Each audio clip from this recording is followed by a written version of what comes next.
Nice pictures, as always, from the G7, some nice words, but how united are those countries when it comes to confronting Russia, given that the stakes for them are different? The consequences are certainly different for each of them. Well, first of all, we have to understand that the G7 is kind of outdated. It was put together in the mid-70s to handle the economic crisis at the time among what were at the time the world's biggest economies. But, Italy is a member, but China is not. So what it has become over the years is more a club of democracies, of the world's richest democracies, but definitely not the biggest economy. Right. I did say the West's biggest democracy, is purposely not including China. But right, exactly. No, but the G7 was founded as a club of the world's biggest economies. In any case, I do think actually that the G7 has really shown an impressive show of unity.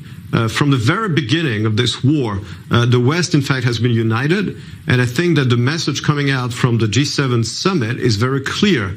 Everybody's on the same line, determined to help the Ukraine, both financially and militarily, to make sure that Russia does not win this war. And I think that this show of unity is critical, both towards Vladimir Putin and towards world opinion. I actually do think that the message of unity there was very clear, both in deeds and in words. Right, but I'm just curious about how resilient that is, because we could be reaching a point that Russia has made advances in trying to solidify its hold on its eastern provinces.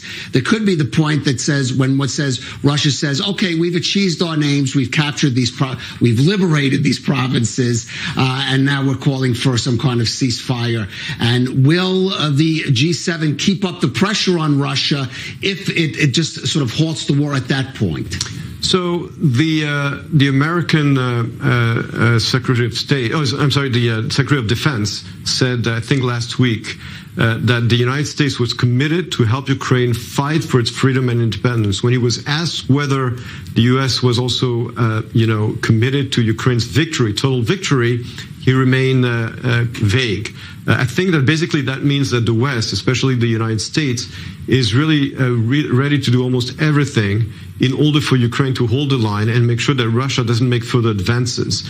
But at some point, as the war is turning into a trench war, into a static war, basically, how long is the West going to pour money and military material for the Ukrainians? That's the big question. And I think at some point, basically the West is going, as I said, is going to keep providing weapon and money. But eventually, at some point, if the Russians refuse to let go, there might be some negotiations to reach a compromise, but at least in a position where the Ukraine won't be humiliated and won't have to give away too much to the Russians. Right. Emmanuel, stay with us. We're going to look certainly at one of the consequences of those sanctions imposed by the West on Russia. Russia, today, formally defaulting on their foreign debts. Now, is this a massive financial blow to that country, more of a largely symbolic victory for the West? Our reporter Ariel Levin-Waldman explains just what default means for Russia and for the rest of the world. Russia has defaulted on its foreign debt for the first time since communists took over in 1917. The country missed a Sunday payment deadline for the interest on several European bonds because international sanctions prevent it from accessing euros to pay with. Here you always have to mention the proviso that this is about an artificial default. It's a man-made default because in the Russian Federation there are no grounds for default. It's an unusual situation. Typically, a country defaults when it lacks the funds to pay a loan, as Greece did in 2015. But Russia has the money. It just can't move it. Consequences are usually steep, extremely high interest on future loans or no loans at all, and a state that can't get outside capital loses the ability to manipulate its own currency against inflation, and also risks asset seizure to their creditors. Just one problem with that. Russia has many assets outside of Russia, and hypothetically, these could be impounded. In fact, the ironic part is that those assets are already impounded. Russia is already cut off from Western finance by the crushing sanctions leveled against it after its invasion of Ukraine. A default with nations that are already embargoing Russia has little effect.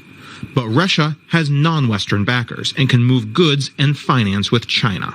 It's very attractive, very tempting to get a big player such as Russia, and if we could get India as well into this non-American financial universe. China has a lot of money, and China would be willing to finance things like that. It has been doing that aggressively in Africa.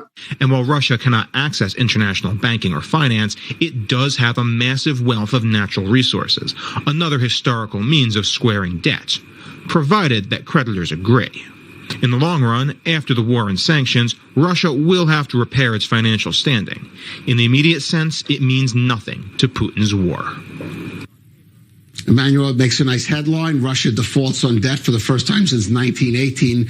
But beyond that, what real impact is it going to have? Well, it was discussed in your report, actually, is that Russia has a plan B with China. But I don't think that this plan B is very appealing for Russia, because the size of China's economy is 10 times bigger than the size of Russia's economy. So in a partnership, in an alternative partnership between China and Russia, China would be the dominant country, because, again, the Russian economy is the size of Spain's, the GDP. So this is a plan B for Russia, but Putin knows that it's not appealing at all. And the West knows that. And therefore, the truth of the matter is that the West has a lot of leverage right now on Russia, not only because it has been able to really choke the Russian economy, but everybody knows, both the West and Putin, that the plan B with China is simply not appealing for Russia at all. All right. Yes, it would be pushing Russia into a kind of a subservient position to China. Absolutely. And that's certainly not a consequence that they would like to see happen. Dr. Emmanuel Navon, thanks for joining us.